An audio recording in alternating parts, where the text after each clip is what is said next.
Hello, my name is Mark Lofty-Taylor. I joined the Army in 1989 and I was medically discharged on the 31st December 2013. So I served 25 years, 10 years of which were on operational duties. My final operation was in 2004 in Iraq with Y Company 1 PWRR in Civic House in Alamara. We come under sustained fire after a ceasefire was called in Fallujah by the Americans, and so the Fedayeen insurgents had nowhere to fight, so they came down and started to engage us. We unfortunately lost one of our soldiers, a guy called Chris Raymond, and after that we had six weeks of sustained fire. We'd been mortared over 600 times. Numerous small arms contacts, and unfortunately lost, as I said, Chris Raymond during that contact. On returning from Iraq, I was diagnosed with severe PTSD due to anger and depression, and I couldn't be the soldier anymore, the husband and the father, and so I tried to commit suicide. I was placed in hospital for 8 weeks and was eventually diagnosed with severe PTSD and comorbid depression.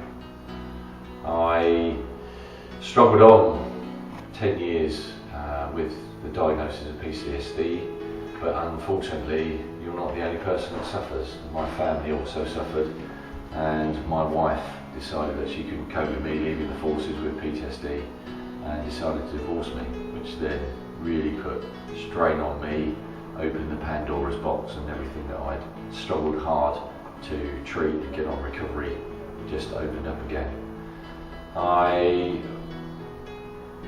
was then placed in the caring hands of Helping Heroes at Temple House, which is a fantastic charity.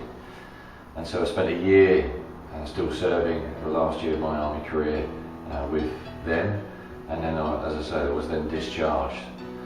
The thing with Helping Heroes is that they have lots of bright lights and trying to work out what I wanted to do employment-wise. I didn't want to go back into what the Army put me through, security or information management, information exploitation.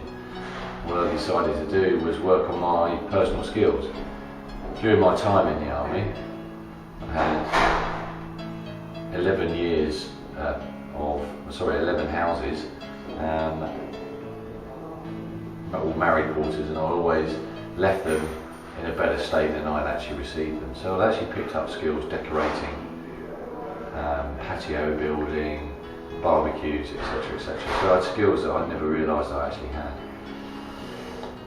So during my time, my last year really in with Helping Heroes in the recovery system, I decided to go self-employed and acting as a sole trader, and I had numerous jobs, and I realised that I had a skill that I could actually work on, but I had no qualifications really to back that up.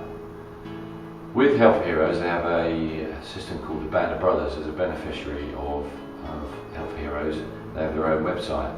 And I was getting into a position where, do I really want to do this? And there was a few doubts coming in. And there it was, an email from the Band of Brothers offering the Building Heroes course. And I decided to take that course on, and have come here where I am now. 4 weeks of intensive building work, so things like plastering, carpentry, and partitioning, tiling, plumbing, and other jobs that will come in handy for me in my business. And through that and a number of other charities, I'm actually starting my own business called The Hero Handyman. So all of the work that I've done on this course has really put me in good stead and really added to my portfolio. So thanks really to the guys that supply the funding for Building Heroes, has allowed me to actually enter back into the job market, which is absolutely fantastic. and I'm looking forward to what the future holds. Really worthwhile course. The other guys that are on the course with me are picking up the same skills, and they are able to enter the job market as well. So it's a one course fits all. All you need is the dedication to actually get on the course and work hard, and you can pick up some really good qualifications. Health and safety and the PASLO training has been absolutely fantastic, and it's been absolutely great to work with the materials that have been supplied by generosity of large companies, and it's really exciting, so the future looks good.